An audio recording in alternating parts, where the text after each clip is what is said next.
तो hello student, engineering academy के online portal पर आप लोगों का स्वागत है बेटा। देखिए, प्रॉपर टाइम टेबल आप लोगों को मिल चुका है। तो भैया टाइम टेबल में 5-10 मिनट इधर उधर हो सकता है, ज़रा चेक कर लीजिए। क्लियरिटी वगैरह सब सही है, आवाज़ वगैरह सब सही है, आप चेक कर लीजिए बेटा। और जल्दी से सभी लोग लाइव आ जाइए, क्लास हम लोग शुरू करने वाले हैं।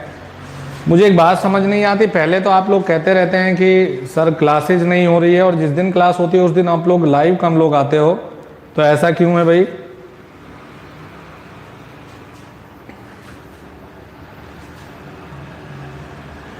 तो सभी लोग बेटा लाइव आइए जल्दी से, क्लास को स्टार्ट करने वाले हैं हम लोग। और आज हम लोग स्टार्ट करने वाले हैं लेक्चर नंबर 30 को, बेसिक इलेक्ट्रिकल इंजीनियरिंग। मैंने पहले भी टाइम टेबल आप लोगों को दिया है भाई। तो वेडनेसडे और थर्सडे हम लोग पढ़ने वाले हैं बेसिक इलेक्ट्रिकल इंजीनियरिंग। तो आज हम लोग देखते हैं अगर सब सही चलता है, नेट वगैरह की क्लियरिटी वगैरह सब सही आती है, तो बेटा आज हम लोग बैक टू बैक 2 क्लासेज लगाएंगे। तो आते ही कोई एक महान इंसान हमें मिला है जिसने डिसलाइक किया है, बहुत अच्छा जी। आप लोगों को देखकर तो और ज़्यादा मोटिवेट होता हूँ मैं।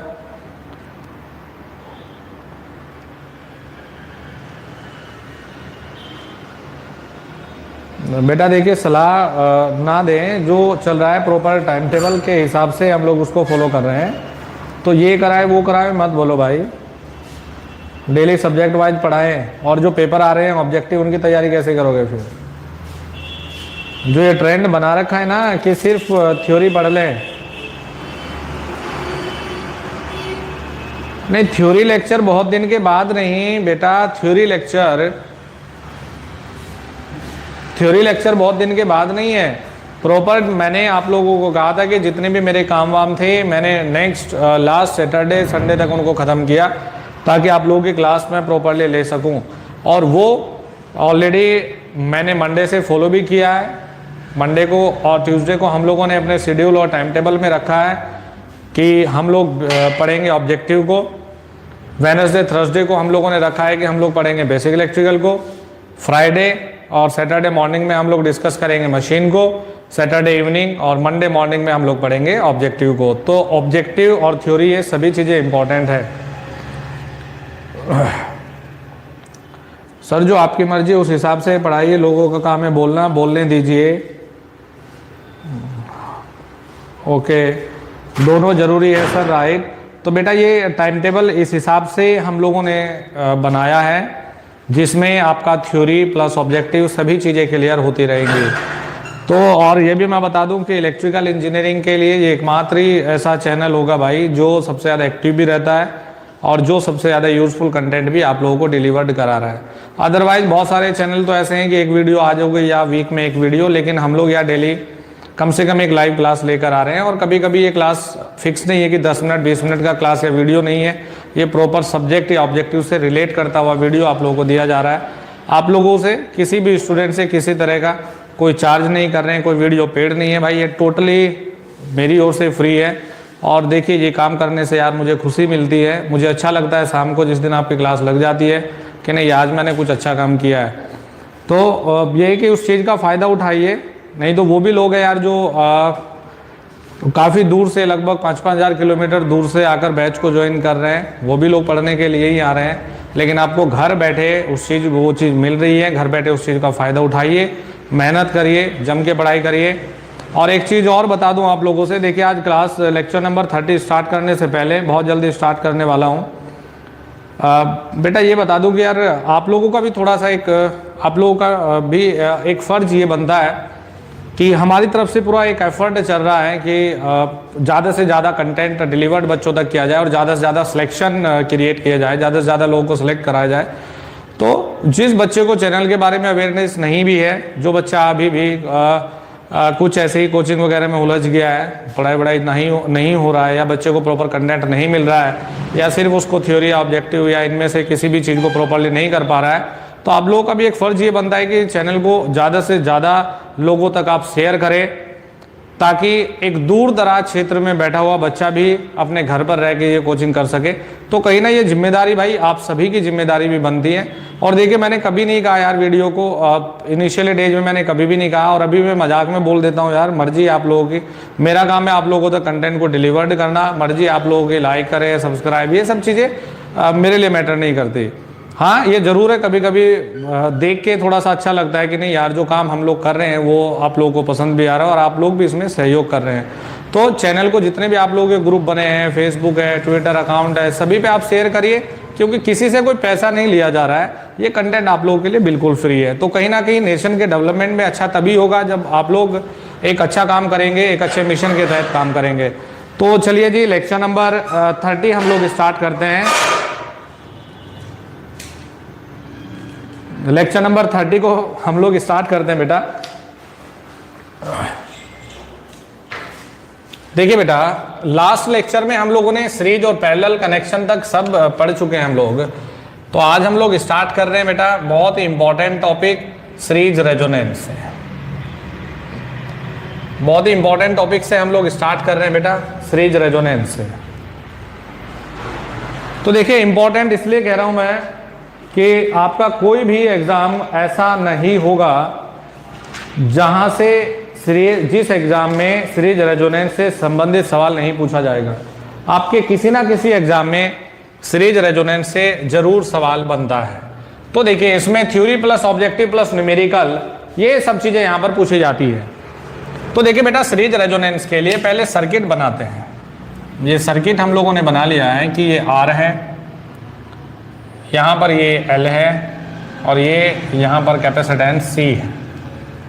Total voltage across the RLC हम लोगों ने लिया है, टोटल मेन वोल्टेज लिया है बेटा voltage V, total supply current है I, इसके क्रॉस वोल्टेज VR, L के क्रॉस VL और C के क्रॉस में वोल्टेज C VC। देखिए बेटा आप लोग सोच रहे होंगे कि यार सीरीज रेजोनेंस की हम लोगों को क्यों जरूरत पड़ी है, सीरीज रेजोनेंस की आवश्यकता क्यों है। तो मैं ये बता दूं कि हमें ये पता है कि यार L और C जो भी XL और XC जो भी आता है वो फ्रीक्वेंसी डिपेंडेंट है, और XL रेस्पॉन्सिबल है लैगिंग पावर फैक्टर के लिए और बेटा XC रेस्पॉन्सिबल है लीडिंग पावर फैक्टर के लिए। तो अब अगर हम लोग XL, ध्यान से सुनिएगा मेरे एक एक वर्ड को, अगर हम XL को देखें तो XL बराबर ओमेगा L या 2 पाई FL, और बेटा अगर हम XC को देखें तो XC बराबर 1 ओमेगा C या फिर 1/2 पाई FC। तो यहां से देखिए ये कहानी इसलिए बता रहा हूं कि टॉपिक पढ़ने से पहले कम से कम आपको ये पता होना चाहिए कि आप क्या चीज पढ़ने वाले हैं, आपकी जड़ें मजबूत होंगी। तो हमने देखा कि यार XL और XC दोनों ही फ्रीक्वेंसी डिपेंडेंट हैं, और एक लीडिंग पावर फैक्टर के लिए रेस्पॉन्सिबल है तो एक लैगिंग पावर फैक्टर के लिए रेस्पॉन्सिबल है। तो हमने ये किया कि अगर हम लोग लीडिंग कंटेंट को, लैगिंग कंटेंट और लीडिंग कंटेंट दोनों को बराबर कर दें, लीडिंग कंटेंट और लैगिंग कंटेंट को हम बराबर कर दें, और बराबर कैसे कर सकते हैं कि हम फ्रीक्वेंसी को वेरी करा के बराबर करा सकते हैं। तो बेटा जब XL और XC आ जाएगा तो इसका मतलब ये होगा सीरीज में दोनों में करंट सेम है, तो इसका मतलब VL और VC भी बराबर आ जाएगा। तो VL करंट से आगे होगा और VC करंट से पीछे होगा, क्योंकि वो कैपेसिटर के अक्रॉस में वोल्टेज है। अगर हम फ्रीक्वेंसी को वेरी करा रहे हैं, फ्रीक्वेंसी को वेरी कराने का मतलब यह होता है कि XL को हम XC के बराबर कर सकते हैं, कर सकते कि नहीं कर सकते हैं। तो फिर हम लोगों ने देखा कि यार VL VC के बराबर हो जाएगा, और जब VL और VC बराबर हो गया तो दोनों आपस में कैंसिल आउट हो जाएगा। तो सर्किट में कौन सा कंटेंट बचेगा, सिर्फ रजिस्टिव कंटेंट बचेगा। और जब सर्किट में सिर्फ रजिस्टिव कंटेंट है तो रजिस्टिव कंटेंट का मतलब होता है यूनिटी पावर फैक्टर। यानी कि आप अगर फ्रीक्वेंसी, इनपुट सप्लाई की फ्रीक्वेंसी को आप वेरी कर रहे हैं तो एक स्टेज आपको जरूर ऐसी मिल जाएगी यार जहां पर XL XC के बराबर होगा, इट मीन्स VL VC के बराबर है। तो यहां पर सर्किट पूरी तरह से रजिस्टिव हो जाएगी। रजिस्टिव मतलब यूनिटी पावर फैक्टर आप कर सकते हैं।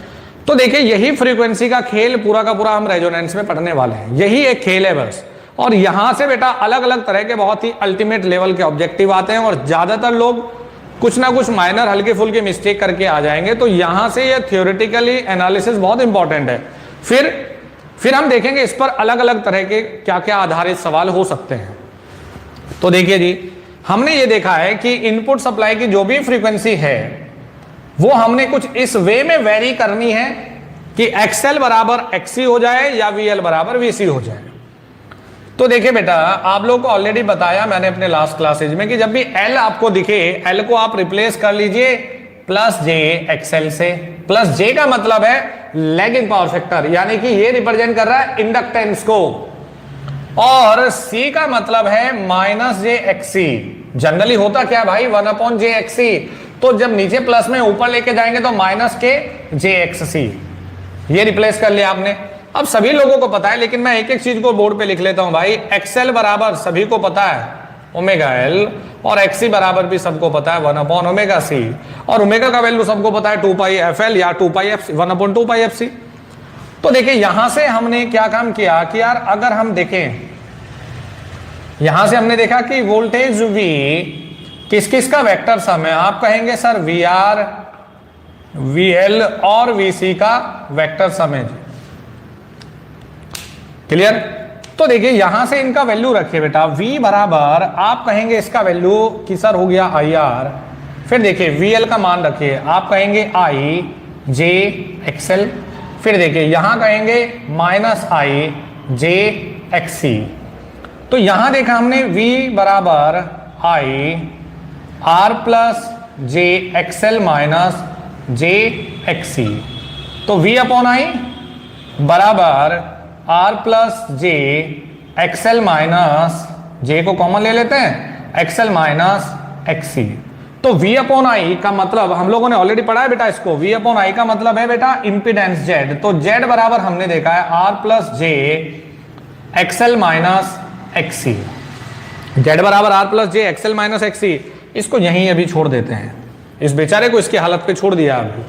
अब देखिए हमें वो कंडीशन के लिए फेजर डायग्राम बनाना है जिस कंडीशन को हम रेजोनेंस में पढ़ने वाले हैं, जिस कंडीशन को हम लोग स्टडी करने वाले हैं, उस कंडीशन के लिए फेजर डायग्राम बनाना है।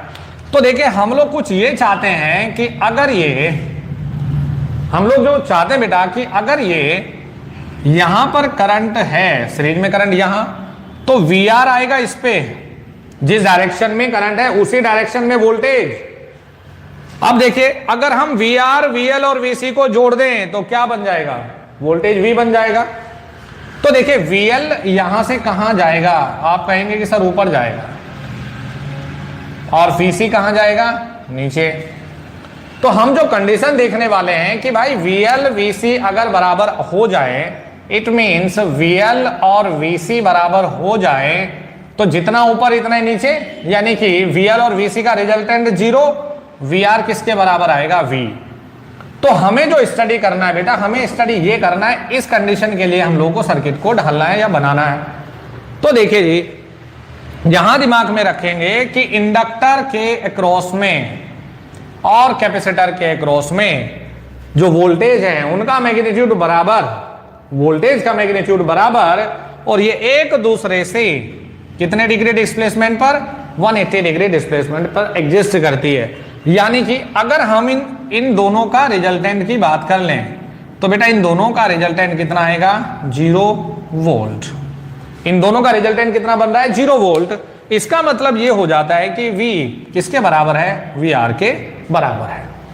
अब देखिए हमें पता है Z बराबर R plus J XL minus XC। तो हमने कहा कि एट ओमेगा बराबर ओमेगा नॉट, ओमेगा नॉट लिख लेते हैं बेटा, क्या है, रेजोनेंस फ्रीक्वेंसी। क्या है, रेजोनेंस फ्रीक्वेंसी। ओमेगा नॉट क्या है, रेजोनेंस फ्रीक्वेंसी।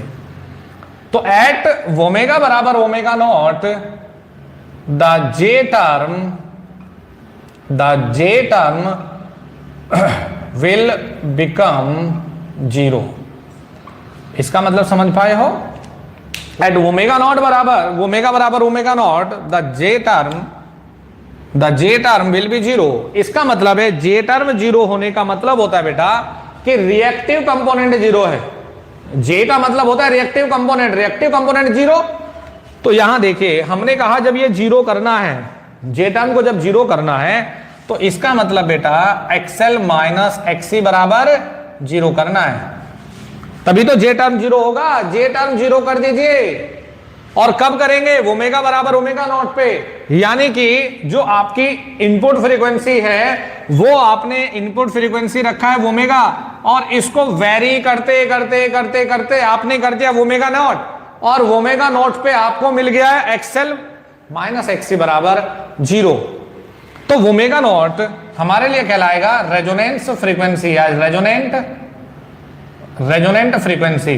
तो देखिए एक्सएल बराबर यहां से मिल गया हम लोगों को एक्सी।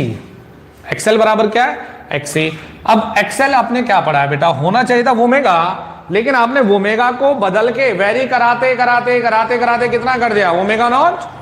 तो बेटा ये हो गया ओमेगा नॉट एल बराबर 1 अपॉन ओमेगा नॉट सी, और फ्रीक्वेंसी ओमेगा नॉट यहां गया तो बराबर में मिल गया हम लोगों को, ये स्क्वायर हो गया एल सी, यानी ओमेगा नॉट बराबर 1 upon under root L C. और ओमेगा नॉट की यूनिट बताइए रेडियन पर सेकेंड, है कि नहीं? अरे समझ पा रहे हो कि नहीं भाई? ये circuit analysis, AC circuit analysis का सबसे इंपॉर्टेंट टॉपिक है। ये मैं प्रॉमिस करता हूं आप लोगों से कि यहां से आपके आने वाले पेपर में सवाल डेफिनेटली आएगा। ऐसा कोई एग्जाम नहीं है, चाहे आप जेई की बात करें, की बात करें, गेट की बात करें, हर जगह यहां से सवाल पूछा जाता है। देखिए ओमेगा नॉट बराबर 1 upon under root L C. थोड़ा सा आज लेवल अच्छा रखेंगे, इसको काफी एंड तक हम लेकर जाएंगे।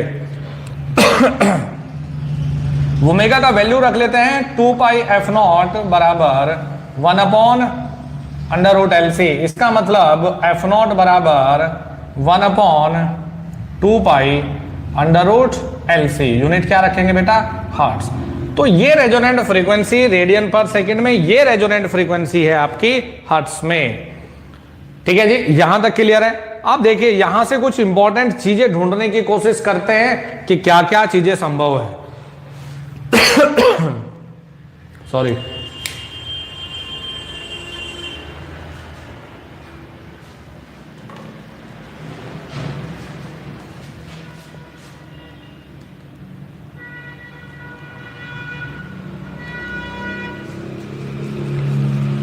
चलिए एक बार जल्दी से शुरुआत से पढ़ें, इसको रिवाइज करें।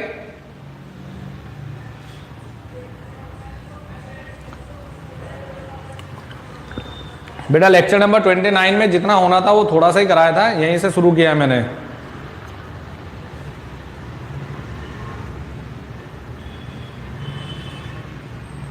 एसएससी लविंग शोंग कह रहे हैं कि सर आप एसएससी जेई का अपलोड करो ना। और ये किसका है भाई?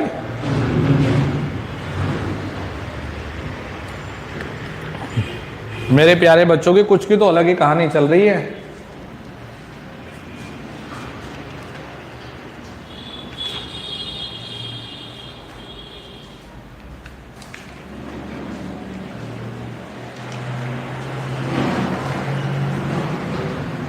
चलिए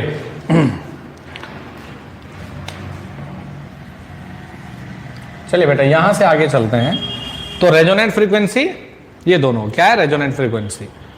तो देखिए इसके इंपॉर्टेंट पॉइंट आप नोट करिए बेटा। फर्स्ट पॉइंट हो गया कि Z बराबर क्या मिल रहा है? R plus J0। तो पहले कुछ टर्म इसमें प्लस हो रहा था, अब क्या है? 0। तो इसका मतलब हो गया भाई कि इंपिडेंस कितना होता है? ये पॉइंट इंपॉर्टेंट है, लिखो इनको, मिनिमम। क्लियर है? Z बराबर R प्लस J0, तो क्या हो गया? मिनिमम। अब यहां आ जाइए जरा, अगर हम I बराबर रखें तो I बराबर क्या होना चाहिए भाई? V upon R। इसलिए होना चाहिए क्यों? XL बराबर XC, तो आपस में XL बराबर XC यानी कि आपस में कैंसिल आउट हो गए। तो बेटा ये होगा आपका करंट क्या होगा? मैक्सिमम। करंट क्या होगा? मैक्सिमम। Z बराबर R प्लस J0 ये मिनिमम है, तो करंट ऑटोमेटिकली क्या है? मैक्सिमम है। अब देखिए यहां से आगे बेटा 3 पॉइंट लिखवा रहा हूं आपको, और तीनों पॉइंट बहुत ही इंपॉर्टेंट पॉइंट है, इनको याद रखिएगा, आपके आने वाले पेपर के लिए इंपॉर्टेंट है। अगर हम ये कहें एट ओमेगा बराबर ओमेगा नॉट, तो ओमेगा बराबर ओमेगा नॉट का मतलब है हम लोग बात कर रहे हैं रेजोनेंस फ्रीक्वेंसी की। तो इसका मतलब क्या है? Unity power factor. At omega बराबर omega not unity power factor. फिर एक और चीज याद रखेंगे कि एट, ये सिर्फ ये थ्योरी लिखवा रहा हूं जहां से पेपर में आया है। यदि आपको दिया जाता है कि जो ओमेगा नॉट है ये ओमेगा से कम है, यानी कि रेजोनेंट फ्रीक्वेंसी जो ओमेगा है, उल्टा लिख दिया मैंने, जो ओमेगा है वो ओमेगा नॉट यानी कि रेजोनेंट फ्रीक्वेंसी से कम है, तो बेटा यहां आप लिखेंगे कैपेसिटिव इफेक्ट, कैपेसिटिव इफेक्ट, या फिर आप लिखेंगे लीडिंग पावर फैक्टर, और ये करंट क्या लिखेंगे, या मैक्सिमम है। अगर आपको दिया जाता है कि at omega greater than omega nought, इसका मतलब क्या लिखेंगे आप, इंडक्टिव। किस तरह का इफेक्ट है, इंडक्टिव इफेक्ट है। साथ के साथ में क्या लिखेंगे जी, लैगिंग लिखेंगे। कल मैंने एक सवाल लिया था बेटा, और सवाल ये था कि अगर, देखिए सवाल को ध्यान से देखेंगे, सवाल ये था कि अगर रेजोनेंट फ्रीक्वेंसी, ये बहुत बढ़िया सवाल था, कल मैंने प्रैक्टिस सेट में करवाया है। रेजोनेंट फ्रीक्वेंसी 1 किलो हर्ट्ज है और आप ऑपरेट करवा रहे हो उसको 1.1 किलो हर्ट्ज पर, तो बिहेवियर बताइए। सिंपल, एक नंबर मिल जाएगा आपको, क्या होगा, इंडक्टिव इन नेचर। क्यों, कौन सी कंडीशन है, omega greater than omega not, inductive in nature. तो ये हम लोगों ने सीरीज रेजोनेंस का बहुत ही सिंपल सा बेसिक पढ़ा है। साथ के साथ में एक पॉइंट को और जोड़ लें जो इंपॉर्टेंट रोल प्ले करता है। देखिए हमने देखा है कि यूनिटी पावर फैक्टर है, इसका मतलब होगा कि जो रिएक्टिव पावर है, reactive power will be zero. Reactive power क्या होगी, विल बी जीरो। तो रिएक्टिव पावर क्या आने वाली है भाई, जीरो। सब अभी रुक जाओ, जरा रुक जाओ।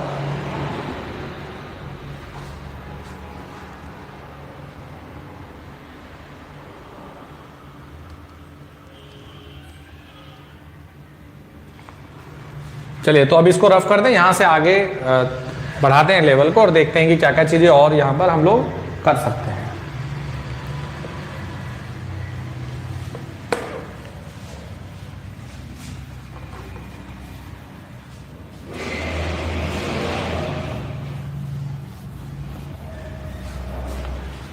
अब देखिए बेटा, अगर हम I का वैल्यू रखें, चलिए Z से शुरू कर लेते हैं। Z बराबर हमने रखा है R प्लस J, क्या रखा है, XL माइनस XC, यानी कि Z बराबर R प्लस J, XL कितना बेटा, omega naught L minus XC कितना, 1 ओमेगा नॉट C। क्लियर है। अगर हम मैग्नीट्यूड की बात करें तो मैग्नीट्यूड कितना हो जाएगा, Z बराबर under root R square plus omega not L minus omega nought C का स्क्वायर। ये मिल गया बेटा मैग्नीट्यूड ऑफ इम्पीडेंस। अगर हम बेटा करंट की बात करें तो करंट बराबर लिखेंगे V अपॉन Z। करंट लिखेंगे हम I बराबर V upon Z। It means V upon, हम लोग रख रहे हैं बेटा यहाँ R square plus omega not L minus 1 upon omega nought C का स्क्वायर। क्लियर है। तो हमें करंट मिल गया, ये हम लोगों को करंट ये मिल गया। अब देखिए हमें यहां से आगे ये चलना है, इसको ध्यान से देखेंगे कि बेटा अगर हम लोग करंट और फ्रीक्वेंसी के बीच में ग्राफिकल रिप्रेजेंटेशन करें, ध्यान से देखें सभी लोग, ये क्या है बेटा, फ्रीक्वेंसी हम लोग पहले से ओमेगा यानी कि रेडियन पर सेकेंड में लेके चल रहे हैं, और बेटा ये क्या है जी, करंट। ये क्या है, करंट का मैग्नीट्यूड दिया गया है, करंट का मैग्नीट्यूड है। तो देखिए अगर हम लोग ओमेगा की वैल्यू को हम वेरी करते चले, तो एक बार तो ओमेगा नॉट L है और माइनस के 1 अपॉन ओमेगा नॉट C है, यानी कि अगर omega nought C 1 upon omega nought C, ध्यान से समझेंगे, अगर 1 अपॉन ओमेगा नॉट C ज्यादा हो जाए तो ये इस टर्म में से ज्यादा माइनस होने का मतलब है ये कम होगा, और अगर ये कम हो गया तो इसका मतलब I का वैल्यू बढ़ेगा। तो इसमें क्या है कि धीरे धीरे जब हम लोग को प्रैक्टिकल भी करते हैं लेबोरेटरी में, तो उसके वैल्यू को हम धीरे धीरे इंक्रीज करते जाते हैं वैल्यू को। तो हम क्या है कि यहाँ 0 से शुरुआत करते हैं भाई। तो हम ये देखते हैं कि जैसे जैसे हम लोग ओमेगा का वैल्यू को यहाँ पर रखते जाते हैं, तो बेटा यहाँ से करंट बढ़ता चला जाएगा। और करंट बेटा तब तक बढ़ता है, मैक्सिमम कब मिलेगा बताइए जरा? मैक्सिमम मिलेगा बेटा रेजोनेंस पर, यानी कि जब ओमेगा का वैल्यू ओमेगा नॉट होगा तो करंट मैक्सिमम मिलेगा। अब जब करंट मैक्सिमम मिल गया तो इससे आगे अगर आप वैल्यू बढ़ाएंगे तो अब ये वाला जो वैल्यू है वो ज्यादा होना शुरू हो जाएगा, यानी कि ज्यादा का स्क्वायर होगा तो अब ये घटना शुरू हो जाएगा। तो यहां पर आपको जो ग्राफ मिलता है बेटा, ये मिलता है ये। तो यहां पर जो रेजोनेंट फ्रीक्वेंसी पर जो करंट आपने लिया है बच्चों, ये है maximum value of current, maximum value of current. तो ये आता है इसके वेरिएशन से हम लोग ड्रॉ करते हैं फ्रीक्वेंसी और करंट के बीच में, फ्रीक्वेंसी और करंट का रिप्रेजेंटेशन। अब मैक्सिमम वैल्यू से हम लोग, मैक्सिमम वैल्यू हमारे किसी काम की नहीं है। ओमेगा नॉट देखिए मैं बता दूं बेटा, ओमेगा नॉट बराबर ओमेगा ही है। ओमेगा जनरली ये है, जब हमने ओमेगा की वैल्यू को रखते रहे, आपको अगर इसमें कोई डाउट है तो आप यहाँ ओमेगा रख लीजिए, कोई दिक्कत नहीं है, क्योंकि मैंने शुरुआत में ही ये चीज को एक्सप्लेन किया है कि ये फ्रीक्वेंसी ही है। आपने वेरी कराते ओमेगा नॉट कर दिया तो ये कहलाएगी कंडीशन फॉर रेजोनेंस, ठीक है। तो हमने इस ओमेगा को वेरी करते रहे और जब ये ओमेगा नॉट के बराबर हो गया तो हमने कहा कि ये कंडीशन है कंडीशन फॉर रेजोनेंस। क्लियर? तो मैक्सिमम वैल्यू तो बेटा किसी काम के नहीं है। हमारे जितने भी कार्य एसी में हैं वो किस में, कौन सी वैल्यू में होता है? आप कहेंगे सर आरएमएस वैल्यू में होता है। तो आरएमएस वैल्यू में जब कार्य होता है तो आप मुझे एक बात बताएं, तो वैल्यू भी हम आरएमएस ही लेंगे।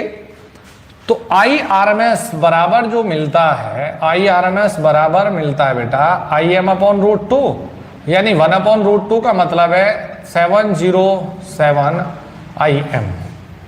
तो अब अगर ये 1 है यानी कि IM है, तो यहां एक लाइन हमने ड्रॉ कर दिया बेटा, जिसको हमने कहा कि ये वैल्यू है 0.707 IM, और ये वैल्यू है, हमने क्या लिया हुआ है भैया, ये वैल्यू हम लोग कह रहे हैं कि यही तो है आरएमएस जिसपे सर्किट कार्य करेगी।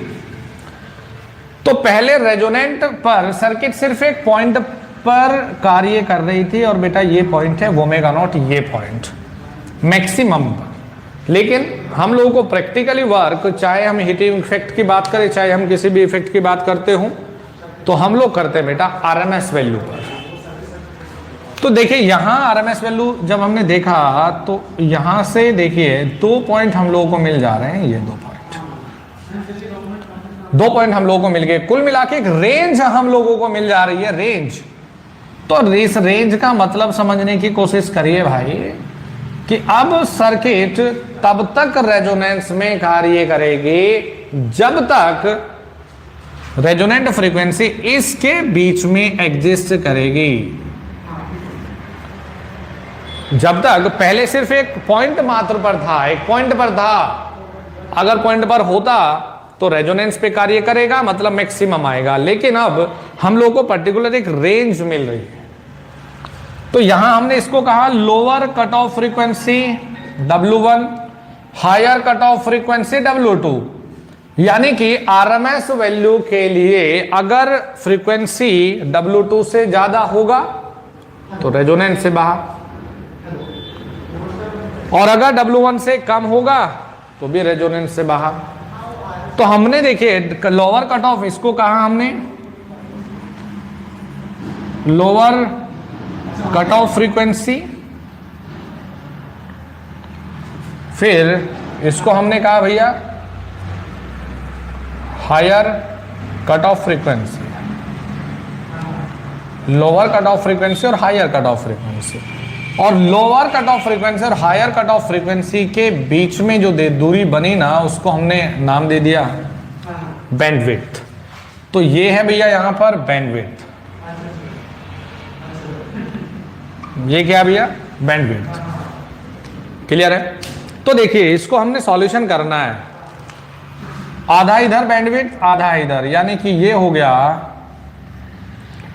Del W/2 del W/2 del W/2 del W/2। अगर आपको ये रफ कर लेते हैं उधर, अब ये इंपॉर्टेंट चीज हो तो उधर है सर, तो रफ करना ही पड़ेगा भाई। अगर हम लोग ये देखें कि आपको lower cut off frequency calculate करना है, ये सब चीजें दी गई हैं, तो देखिए जी हम W1 बराबर ये लिख सकते हैं बेटा। हमें अब एक नॉर्मल इंसान की तरह सोचे, आप दूरी नाप रहे हैं, आपको यहां से यहां ये दूरी बतानी है और यहां से यहां तक दी गई है भाई ये। तो आप अगर इस पूरी डिस्टेंस में से इसको घटा दे तो आपको ये मिल जाएगा जी W1। तो W1 हम क्या लिखेंगे, W0 या ओमेगा नॉट, ओमेगा1 ओमेगा0 W जो आपको लिखना है, ओमेगा0 plus del omega by minus del ओमेगा/2 रेडियन पर सेकेंड। ऐसे ही फिर आप लोग अगर हम ओमेगा2 देखें, W2 ओमेगा0 जो भी पढ़ना है, तो अगर आपको यहां से यहां तक ये दूरी दे दी गई है तो आपको ये चाहिए, तो इसमें यहां से यहां तक में ये जोड़ दीजिए, ये मिल जाएगा। तो आप कहेंगे ओमेगा0 प्लस डेल ओमेगा/2 इट मीन्स रेडियन पर सेकेंड, इट मीन्स रेडियन पर सेकेंड। ये फॉर्मूले हमारे पास आ गए। बहुत बार ऐसे मिलेगा बेटा आपको, एक और फॉर्मूला मैं बताता हूं, बहुत बार आपको W1 या ओमेगा1 ओमेगा2 दिया जाएगा और आपको ओमेगा0 रेजोनेंट फ्रीक्वेंसी पूछा जाएगा। तो ओमेगा0 बराबर बहुत बार ये फॉर्मूले पर आधारित भी सवाल आपको मिल जाएगा। ओमेगा0 बराबर √ ओमेगा1 इंटू ओमेगा2। तो अभी सिर्फ इसी चीज का हम लोग जिक्र कर रहे थे, अभी हम लोग क्वालिटी फैक्टर या बैंडविड्थ के फॉर्मूले तक नहीं आए। तो देखिए मेरी आदत है कि मैं चीजों को जब पढ़ाता हूं तो बार बार रिवाइज करवाता रहता हूं। भाई एक बच्चा कह रहा है क्वालिटी फैक्टर आ रहे हैं तो दो यार,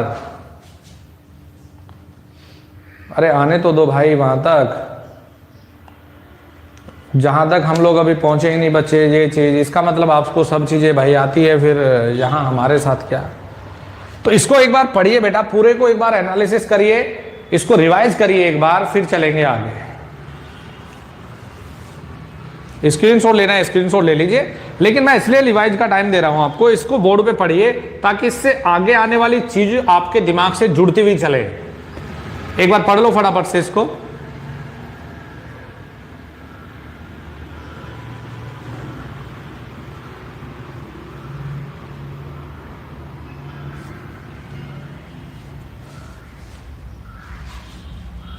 इसको देख लीजिए एक बार। अब देखिए बात कर लेते हैं बेटा क्वालिटी फैक्टर के।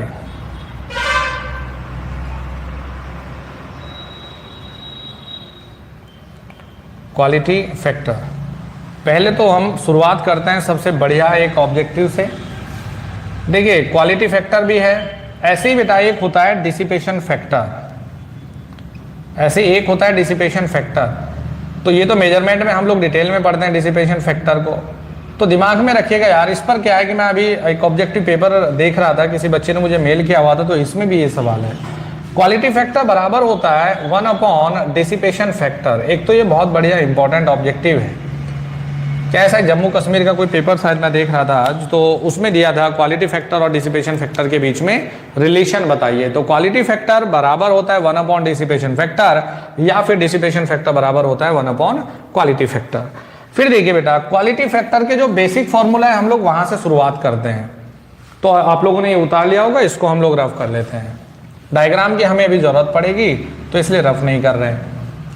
देखिए क्वालिटी फैक्टर जो होता है ये हम लोग लिखते हैं बेटा VL/V, यानी कि ये कहलाता है voltage magnifier circuit. Voltage amplifier नहीं, मैग्नीफायर। क्योंकि मैग्नीफायर यहां पर जो हमने यूनिटी पावर फैक्टर किया है, ये किया है हम लोगों ने VL बराबर VC करके, यानी कि जो रोल प्ले किया है वो किया है वोल्टेज ने। तो यहां हमने नाम दे दिया वोल्टेज मैग्नीफायर सर्किट,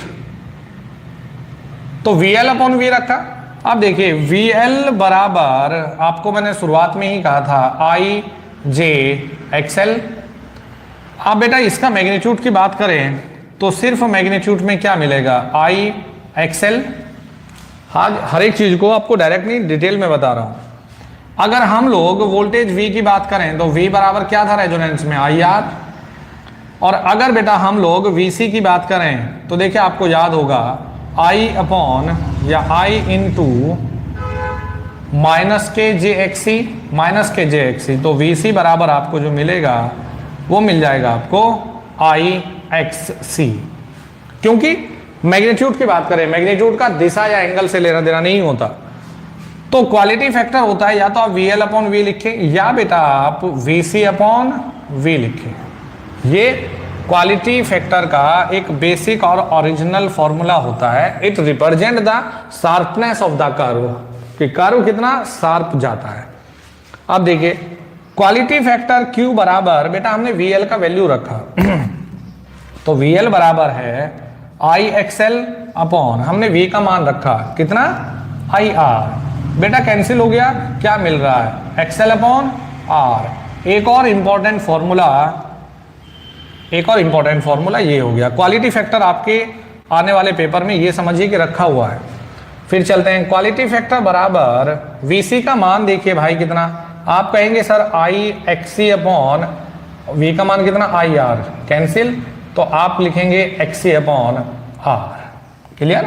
तो ये भी एक बहुत ही इंपॉर्टेंट फॉर्मूला बन गया यहाँ से कि क्वालिटी फैक्टर बराबर VC upon V, VL upon V में वैल्यू रख के XL अपॉन R और XC अपॉन R। फिर देखिए यहाँ से आगे चलते हैं, तो वही ना यार, ऐसे स्टूडेंट बनिए कि भाई चीज़ों को आप अपने आप से एक स्मूथ वे में बस करते चले जा रहे हैं, एक एक चीज़ को समझते जा रहे हैं, कुछ दिमाग में खिचड़ी मत पकाइए। और जितनी चीज़ें मैं बता रहा हूँ अगर आप लोगों ने बेटा ये भी कर लिया ना तो आपका कोई एग्जाम नहीं बचने वाला। लेकिन आपके कुछ स्टूडेंट के साथ में दिक्कत, सबसे बड़ी प्रॉब्लम क्या है कि वो JEE और AE की चीज़ों में ही अपने आप को घुसाते चले जा रहे हैं कि वो PhD करने जा रहे हैं। पहले कोई जॉब स्टार्ट कर लीजिए, उसके बाद आप कुछ भी रिसर्च वर्क में जाइए, कुछ भी करते रहिए। तो हमारा काम अभी ये है कि मिनिमम टाइम में मैक्सिमम हम लोग अपने आप से कैसे दे सके या मैक्सिमम हम लोग कैसे ले सके, तो ये देखना है। तो अभी आपको जितना मैं करवा रहा हूँ ना, एक स्मूथ से वे में आप बस उतना करते चले जाइए। आपके पेपर में कोई भी चीज़ें ऐसी नहीं आएंगी जो हम लोग डिस्कस नहीं कर रहे हैं। 90% 95% चीज़ें वो आती हैं जो क्लास में आप पढ़ के जाते हैं। लेकिन अब आपने उन चीज़ों पे तो ध्यान नहीं दिया, आप फालतू की चीज़ों में उलझ गए, तो बच्चा क्या है कि पेपर में सिलेक्शन नहीं आ रहा है, तो उसकी गलती है कि उसने उन 90% चीज़ों को पे तो ध्यान नहीं दिया, लेकिन फालतू की चीज़ों में वो उलझा रहा जो आपको ले बैठेगा। तो इन चीज़ों पे आपको बेटा फोकस करना है और एक ठंडे दिमाग से जब भी आप बैठ के पढ़ाई करें तो स्मूथ वे में अपने आप को, अपने लेवल को अपने आप से इंक्रीज करते जाइए।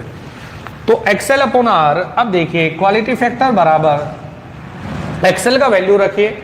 अभी आपने कहा XL का वैल्यू होता है जी sir omega not L upon R। भाई ओमेगा नॉट L आपने बताया ना, तो ये तो बेटा एक फॉर्मूला हमारे लिए ये भी हो गया क्वालिटी फैक्टर का। तो भाई क्लियर। फिर देखिए Q बराबर, यहाँ चलिए XC का वैल्यू आप कितना लिखते हैं, 1 upon omega nought C into क्या है R। ये लीजिए एक और फॉर्मूला तैयार है हमारे लिए। तो एक और फॉर्मूला, यहां से आगे चलते हैं। Q बराबर ओमेगा नॉट का वैल्यू रख दीजिए। ओमेगा नॉट का वैल्यू रखेंगे तो देखिए, चाहे ओमेगा नॉट का वैल्यू यहां रखे चाहे ओमेगा नॉट का वैल्यू यहां रखे, आप क्या लिखेंगे 1 अपॉन R तो इधर है ही, यहाँ क्या है ये L है, यहाँ क्या 1 अपॉन अंडर रूट LC। तो यहाँ L है, यहाँ L की पावर क्या है 1/2, तो ऊपर L की पावर कितनी बचेगी 1/2। तो फॉर्मूला क्या 1 upon R under root L/C। एक बहुत ही बढ़िया और शानदार फॉर्मूला बेटा ये रहा। Q बराबर 1 upon R under root LC। Very very important formula. Clear. अब देखिए जी, ये आप लोग समझ गए होंगे इसलिए रफ कर लेते हैं इसको।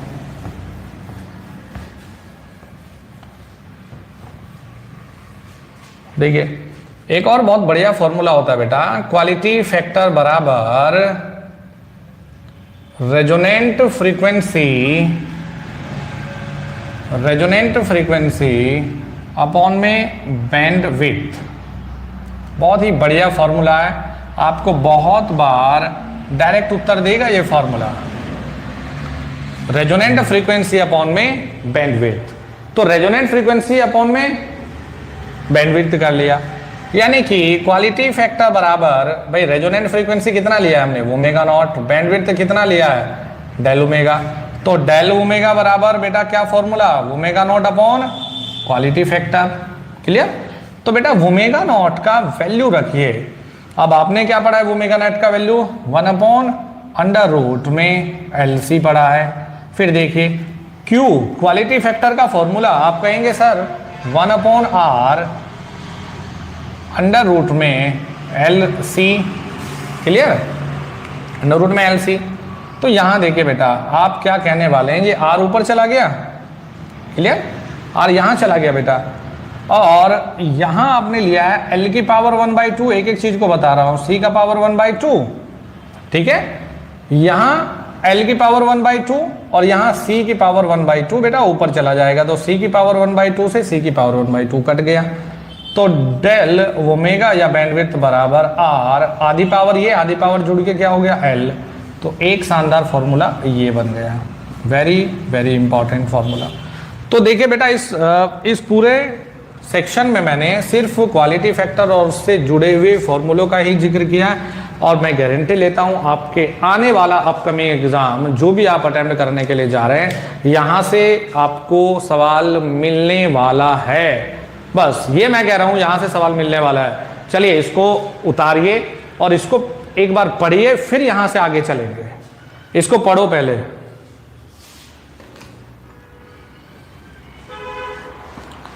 देख लीजिए आप, बच्चा कह रहा है कि क्वालिटी फैक्टर ये दोनों बेटा इनवर्सली प्रोपोर्शनल है।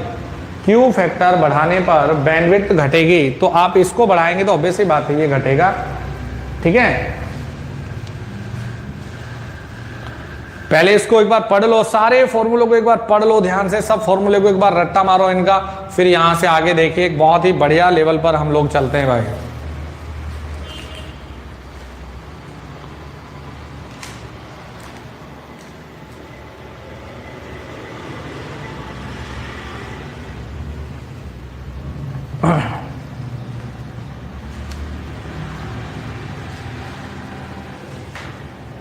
बिल्कुल बिल्कुल बेटा, सब कराऊंगा, सब न्यूमेरिकल वगैरह सब लूंगा, तभी मैंने ये जरा थ्योरी वगैरह पूरी करा दूं, मैं सब कराऊंगा, चिंता मत करो।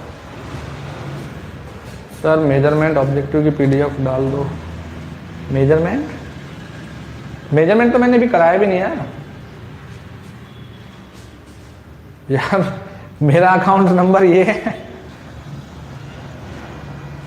हाँ ये 295 ना, ये मेरा ही अकाउंट नंबर है, तुम्हारे पास कैसे पहुंचा?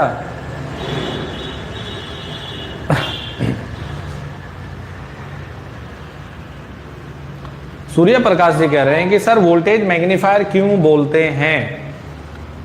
कल वाले PDF का तो यार टाइम नहीं हुआ अभी डालने का ना, अभी देखता हूँ, आज टाइम हुआ तो आज अपलोड करूंगा। वोल्टेज मैग्नीफायर इसलिए कहते हैं कि देखिए आपने जो रेजोनेंट कंडीशन अप्लाई की है ना, या जो रेजोनेंट कंडीशन अकर्स होती है बेटा, ये होती है due to the voltage. VL बराबर VC होने के बाद में, ध्यान से समझिए यार इस चीज को, VL बराबर VC होने के बाद में क्वालिटी फैक्टर, ये सॉरी हमारा पावर फैक्टर यूनिटी हुआ है, तो ड्यू टू द वोल्टेज, तो इसलिए हमने कहा वोल्टेज मैग्नीफायर। ये बच्चे शायद कुछ ये समझ लेते कि वोल्टेज एम्पलीफायर की बात करें, तो एम्पलीफिकेशन का मतलब है लेवल बढ़ाना, मैग्नीफायर का मतलब होता है जिसके इफेक्ट से, तो मैग्नीफायर और एम्पलीफायर में अंतर है। चलिए जी यहां से आगे चलते हैं बेटा। जिस तरह के सवाल किताबों में दिए गए हैं यहां तक तो ये हो जाएंगे, थोड़ा सा अलग तरह से देखते हैं इनको। देखिए जी ध्यान से देखेंगे बेटा इस सर्किट को, एक सर्किट गिवन है, सर्किट है बेटा ये,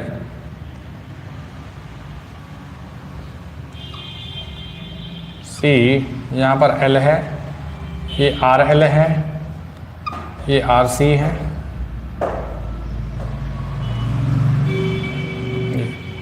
देखिए बेटा अगर मेरा ऑब्जेक्टिव आपसे ये हो कि एक ये सीरीज है, क्या आर और सी का सीरीज कॉम्बिनेशन है, क्या रेजोनेंस यहां पर संभव है? मेरा सवाल सुन लीजिए, आर और सी एक सीरीज कनेक्शन है, आर और एल, यहां एक सर्किट है, क्या इन दोनों सर्किट में रेजोनेंस पॉसिबल है? बताइए, मेरा सवाल सुने बेटा, फिर जवाब दीजिए। क्या इन सर्किट में आरसी और सीरीज आरएल में रेजोनेंस संभव है? रेजोनेंस पॉसिबल है? नहीं है। बच्चे कह रहे हैं नो नो नो, एक बच्चे कह रहा है यस, ये बच्चा कहां से बीच में, ये त्रिपाठी जी कह रहे हैं सर UEE के नोट्स कैसे मिलेगा? अभी रुक जाओ भाई। नो, नहीं सर, नहीं नहीं नहीं, वेरी गुड। एक बच्चा नरेंद्र जी कह रहे हैं हाँ। अच्छा, इतना पढ़ाने के बाद भी ऐसे जवाब? बेटा मैं बता दूं कि देखिए, रेजोनेंस सिर्फ वहां पर संभव है, इसका मतलब आप रेजोनेंस के कॉन्सेप्ट को पकड़ नहीं पाए। रेजोनेंस सिर्फ वहां पर संभव है जहां एक से ज्यादा रिएक्टिव कंपोनेंट प्रेजेंट हो, और रिएक्टिव कंपोनेंट ऐसा कि अगर एक लैगिंग है तो एक लीडिंग रिएक्टिव कंपोनेंट होना चाहिए। अदरवाइज भाई रेजोनेंस कब आया? जिसमें एक वोल्टेज ऊपर गया, एक नीचे गया, या एक करंट ऊपर गया, इतना ही नीचे गया, तब रेजोनेंस हो सकता है। आपने फ्रीक्वेंसी को वेरी कराते भी रहो तो कोई फर्क नहीं पड़ने वाला। लेकिन हाँ, अगर बेटा हम लोग ये बना दें कि एक L है और ये C है, इनको चाहे सीरीज में ले ले या पैरेलल में ले ले, तो हम कहेंगे इस सर्किट में यस, रेजोनेंस इज पॉसिबल, क्योंकि ये कैपेसिटिव लोड है और ये इंडक्टिव लोड है। यहां वोल्टेज ऊपर जाएगा तो यहां पर वोल्टेज पीछे जाएगा। क्लियर है? तो यहां रेजोनेंस संभव है, यानी कि सर्किट में जब दो अलग अलग, एक किसी और तरह का यानी कि लैगिंग और एक लीडिंग कंटेंट अवेलेबल होगा या एलिमेंट अवेलेबल होगा, तभी रेजोनेंस पॉसिबल है, अदरवाइज रेजोनेंस संभव नहीं है। तो देखिए, हम लोग बेटा इसको स्टडी कर रहे हैं और ये हम लोगों को दिया गया है, यहां पर टर्मिनल वोल्टेज V है, ये करंट I है। इस सर्किट को हमने एनालिसिस करना है भाई रेजोनेंस के लिए, और फिर इसी पर आधारित अलग अलग ऑब्जेक्टिव मुझे डिस्कस करने हैं, क्योंकि यहां से आगे बच्चे ज्यादातर छोड़ के जाते हैं चीजों को। तो मेरे स्टूडेंट तो थोड़ा सा कुछ एडवांस से बढ़ के जाओगे। बेटा अगर हम लोग ये देख लें, देखिए पैरेलल में अच्छा होता है एडमिटेंस कैलकुलेट करना, पैरेलल में अच्छा होता है एडमिटेंस कैलकुलेट करना, और L को आप रिप्लेस कर लेते हैं कैसे? J ओमेगा L से, और C को आप रिप्लेस कर लेते हैं -J ओमेगा C से। क्लियर? तो देखिए यहां इसको हमने कहा है Y1 और इसको हमने कहा है एडमिटेंस Y2। ये Y1 है, ये एडमिटेंस Y2 है। चलिए हम क्या लिखेंगे पैरेलल में? Y बराबर, भैया ये बेसिक कॉन्सेप्ट है एडमिटेंस का, एडमिटेंस अगर पैरेलल में दिया जाता है तो आप डायरेक्टली ऐड कर लेते हैं पैरेलल में। तो Y बराबर कितना? Y1 plus Y2। It means हम ये लिख सकते हैं कि Y1 बराबर Y बराबर 1/Z1 प्लस 1/Z2। चलिए जी, 1/Z1 का मतलब है, यहां चलिए हम क्या लिखेंगे? 1/RC minus J omega C ले लो, या चलिए अभी XC ले लेते हैं, छोड़ो बार बार क्या लिखते जाएंगे यार, XC और यहां XL प्लस यहां लिखेंगे RL plus J XL। Clear? इसको सॉल्यूशन करिए बेटा। तो देखिए जब हम सॉल्यूशन करेंगे तो सॉल्यूशन हम करेंगे इससे अपोजिट साइन से ऊपर नीचे गुना। तो RC माइनस J XC को हम लोग ऊपर से, और यहाँ RC minus J XC into RC plus J XC, तो बेटा यहाँ हो जाएगा RC plus J XC upon minus में J स्क्वायर, यानी कि वो प्लस में हो जाएगा। तो RC हम लोग क्या लिखेंगे? RC square plus XC square. देखिए ध्यान से, ये माइनस है तो J स्क्वायर माइनस में हो जाएगा, J स्क्वायर का वैल्यू -1। तो यहाँ बेटा मिल जाएगा RC plus J XC upon RC square plus XC square. Clear? फिर यहां बेटा हम लोगों को मिल जाएगा RL minus J XL upon RL square plus XL square. ये भी हम लोगों को अलग से टर्म मिल गया। ठीक है जी। अब देखिए हम रियल और इमेजिनरी पार्ट देख लें, अगर इसको यहां से रफ कर लेते हैं। तो y बराबर, हम बेटा ये देख लेते हैं कि y बराबर, एक टर्म तो हमें मिल गया R C upon R C square plus XC square, एक टर्म मिल गया, plus J XC upon R C square plus XC square. फिर इसको ब्रैकेट को भी हम इसको अलग अलग लिखेंगे, तो R L upon R L square plus XL square minus J XL upon R L square plus XL square. Clear? यानी कि y बराबर, एडमिटेंस y बराबर R C upon R C square plus XC square plus R L upon R L square plus XL square. हमने real part एक साथ रख लिया बेटा, और imaginary part plus J, imaginary part हम लोगों को मिल गया XC upon R C square plus XC square minus XL R L square plus XL square. Clear है?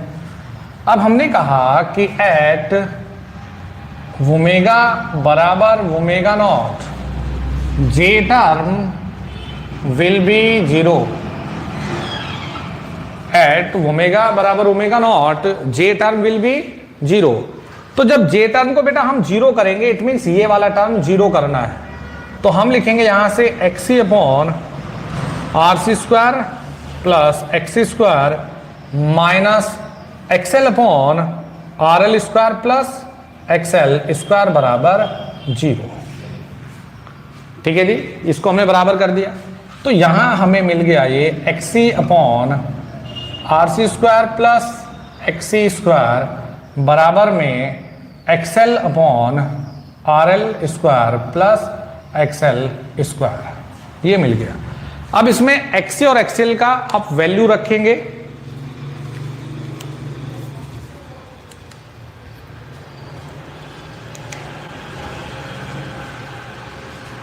आप एक्सएल और एक्सी का वैल्यू रखेंगे यहां, तो देखिए आपको जो सॉल्यूशन करके मिलेगा यहां, रेजोनेंट फ्रीक्वेंसी यहां मिलेगा आपको कि ओमेगा नॉट बराबर 1 अपॉन, भाई एक्सी का मान कितना रखोगे 1 upon omega nought C, XL का मान कितना लिखोगे 1 ओमेगा नॉट एल, यहां इसका वैल्यू क्या 1 अपॉन ओमेगा नॉट स्क्वायर।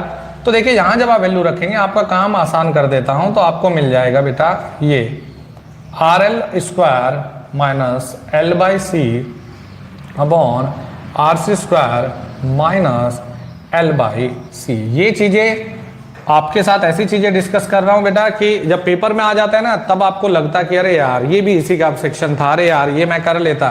तो इससे बढ़िया है, अभी टाइम है बेटा, जब चीजों को, जब कोई आपको पता है कि पेपर देने के लिए जा रहे हो, तो इन सब कंटेंट को आप करके जाइए। तो यहाँ ओमेगा नॉट इस तरह के सर्किट के लिए हम लोगों ने, अच्छा जी मेरा नजर गया इधर कमेंट के नितिन कुमार जी, जब आपको टाइम टेबल ही प्रॉपरली यार नहीं पता है, 3 दिन से लगातार मैं टाइम टेबल को अपडेट कर रहा हूं, 3 दिन से लगातार, और फिर भी ये सेम सवाल।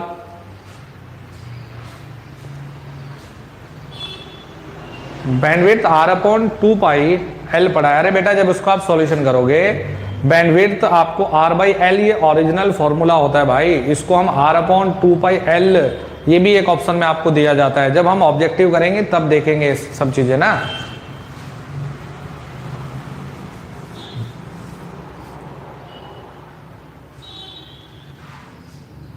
ठीक है जी, अब देखिए जरा इसको पढ़ो यार, पहले ना ध्यान से पढ़ो इसको, ये बहुत अलग है। कुछ चीजें आपको ऐसी पढ़ा रहा हूं बेटा जो आप लोगों को बाकी स्टूडेंट से थोड़ा सा अलग बनाएगी। देखिए हमने यहाँ एक सर्किट लिया है आर सी, और ये सी आर एल और एल। तो बेटा हम ये जो पैरेलल में होता है, पैरेलल में हम लोग इम्पीडेंस एडमिटेंस कैलकुलेट कर लेते हैं, एडमिटेंस। तो y बराबर हमने ले लिया y1 प्लस y2, तो y1 प्लस y2, तो y1 को रख लिया 1 अपॉन z1, y2 को रख लिया 1 अपॉन z2। इसका वैल्यू 1 अपॉन z1 का वैल्यू हमने रखा rc, इसको क्या माइनस jxc, इसको रखा rl प्लस jxl। इसको ऊपर नीचे उसके कॉम्प्लेक्स कॉन्जुगेट से भाग गुणा कर दिया हमने, तो ऊपर कितना rc प्लस jxc, नीचे भी आता तो a square minus b square का रिजल्ट हम लोगों को मिल गया। इसको हमने ये लिख लिया। रियल पार्ट को, इसको हमने क्या किया, अलग अलग सेक्शन लिख लिया, अलग अलग ना, रियल पार्ट को एक साथ, इमेजिनरी को एक साथ। तो ओमेगा बराबर omega not, J term will be zero. क्या होना चाहिए, जे टर्म जीरो होना चाहिए। तो यहां जब इस पे हमने वैल्यू रखा तो हम लोगों को फाइनल जो फाइनल फॉर्मूला मिलेगा, हमें मिला बेटा ये ओमेगा नॉट बराबर 1/√LC ब्रैकेट में RL² minus L/C, RC² minus L/C। अब इस फॉर्मूले की ताकत देखिए, उस फॉर्मूले की जरा ताकत देखिए। हमने इस सर्किट के लिए पढ़ा है, तो एक बार जरा फटाफट से देख लो बोर्ड पे भाई कैसे किया है हमने, क्योंकि इंपॉर्टेंट है। मेरी क्लास कभी 4 बजे होती है, कभी 4:30 बजे होती है, अलग अलग दिन का अलग अलग टाइम टेबल होता है, उसको आप फॉलो करिए। सैटरडे को अलग टाइम है, संडे को अलग टाइम है। सर बुक्स अवेलेबल है, हाँ अभी शायद कुछ अभी बची हुई है, कुछ किताबें भी है बची हुई, शायद 20-25 के लगभग लॉट अभी है बचा हुआ। और बेटा बुक्स की तो आप दिक्कत ना माने, एक अभी सब पूरे मटेरियल को एक बार दोबारा से फिर से अपडेट कर दिया मैंने। आजकल रात दिन उसी को लेकर मेहनत कर रहा हूँ, जिसमें अब बच्चों के पेपर में UAAT बहुत आ रहा है, जैसे माइक्रो प्रोसेसर बहुत आ रहा है, साथ के साथ में कंट्रोल सिस्टम भी आ रहा है। तो सब चीज़ें मैंने इंक्लूड कर दिया, SSC के प्रीवियस पेपर को मैंने उसमें इंक्लूड कर दिया है। साथ के साथ में मटेरियल में हर एक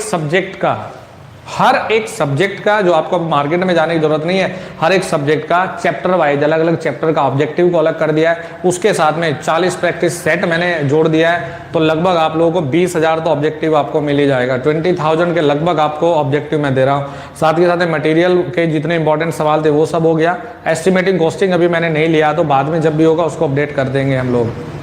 तो नया जो लॉट है आपको, नया लॉट के लिए आपको सेपरेट वीडियो मिल जाएगी। नया लॉट आपको बेटा पूरा मिल जाएगा, ये दीपावली तक पूरा कंप्लीट हो जाएगा। तो होपफुली दीपावली के बाद में या 10-11 तारीख तक ये डिलीवर्ड होना शुरू हो जाएगा। लेकिन यार किताबें खरीदना उसे ये भाई, ये परचेज उसी बच्चे को करना है जो यार रियल में कुछ करना चाहता है, लेके जो रखना चाहते हैं भाई वो बिल्कुल ना खरीदे, या जो बाकी के किसी कोचिंग वोचिंग में फंसा हुआ है वो बिल्कुल ना ले भाई। जो अपनी तैयारी को एक नया दिशा देना चाहता है वो जरूर ले सकता है, लेकिन जो पहले से कहीं फंसा हुआ है वो ना ले भाई। चलिए जी, अब देखिए बेटा इसमें अलग तरह का एक सवाल देखते हैं, और आप लोग ये कहेंगे कि क्या ये सवाल ऐसे ही होता है। अब डायग्राम आपको ना तो सीरीज का दिया ना पैरेलल का दिया, आपको सिंपल ये पूछा है, आपको सिंपली सवाल ये पूछ लिया कि एक सर्किट दिया है, ये जो ज्यादातर पेपर में आता है बेटा, इसी को मैं ले रहा हूं। आपको ये दिया है, ये L है, ये RC है, ये C है। आपको सिर्फ ये सर्किट दिया है, ये वोल्टेज V है और ये क्या है, I है। आपको पूछा गया है कि इसके लिए गिवन सर्किट के लिए रेजोनेंस फ्रीक्वेंसी का फॉर्मूला लिखिए, और रेजोनेंस फ्रीक्वेंसी के फॉर्मूले के साथ साथ में कंडीशन फॉर रेजोनेंस बताइए। अब बच्चा घूम जाएगा, इसमें करेगा क्या वो। तो यहां देखिए यार, इस सर्किट में हमने RL का वैल्यू क्या रख दिया, RL का वैल्यू क्या रख दिया यार, 0 रख दिया ना। तो देखिए इस सर्किट के लिए, ओरिजिनल सर्किट के लिए फॉर्मूला है ओमेगा नॉट बराबर 1/√LC, क्लियर, यानी कि RL² minus L/C upon RC² minus L/C, ये ओरिजिनल फॉर्मूला है इसके लिए। लेकिन इससे ये कैसे बनेगा, अगर RL का वैल्यू 0 रख दें, तो आपने जब RL का वैल्यू 0 रख दिया, इसको हटाओ, फिर यहां से इसको हटाओ, क्लियर है। तो जब हम इसको सॉल्यूशन करते हैं तो ये हम ऐसे भी लिख सकते हैं कि 1/√LC L/C माइनस RC²। तो रेजोनेंस के लिए ये लो, विद इन सेकेंड आप जवाब दे सकते हो भाई, विद इन सेकेंड आप जवाब दे सकते हो कि ये रेजोनेंस फ्रीक्वेंसी होगी। अब देखिए इसी पर आधारित एक और सवाल लेता हूं। मैंने कहा ना कि कुछ अलग से देने की कोशिश कर रहा हूं भाई यहां। अब देखिए आपको सपोज आपको सवाल दिया गया है कि रेजिस्टेंस भी है, इंडक्टेंस भी है, आपको इस बार बेटा RC छोड़ दिया है, यानी कि R भी है, L भी है, C भी है। RC का वैल्यू कितना रख दिया, 0। तो गिवन फॉर्मूले में रेजोनेंट फ्रीक्वेंसी बतानी है, तो 1/√LC under root R L square minus L by C upon R C का वैल्यू कितना रख दें 0, तो माइनस के एल बाई सी। आप रेजोनेंट कंडीशन को बता सकते हैं, रेजोनेंट फ्रीक्वेंसी आप सेकंड्स में बता सकते हैं। ठीक है जी, तो ये थोड़ा सा मैंने अपडेट कर दिया है इसमें, इन चीज़ों को भी आप साथ के साथ में पढ़ के जाइए।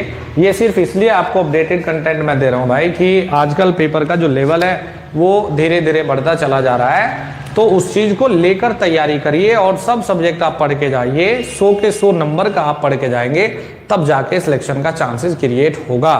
तो कंट्रोल सिस्टम से डिप्लोमा वाले बच्चे डरे ना, कंट्रोल, पावर इलेक्ट्रॉनिक, ये सब चीज़ें। लेकिन यार मुझे ऐसे भी मत बोलो कि बच्चे जैसे कि सर ये करा दो, वो करा दो, ये करा दो, वो करा दो, तो ऐसा भी नहीं ना। तो ऐसे में तो मैं भी थोड़ा सा ये हो जाऊंगा ना कि यार कराऊं क्या। तो जो पर्टिकुलरली टाइम टेबल चल रहा है बेटा, उसी के अकॉर्डिंग हम लोग पढ़ाई करेंगे और इसी को हम लोग फॉलो करते रहेंगे।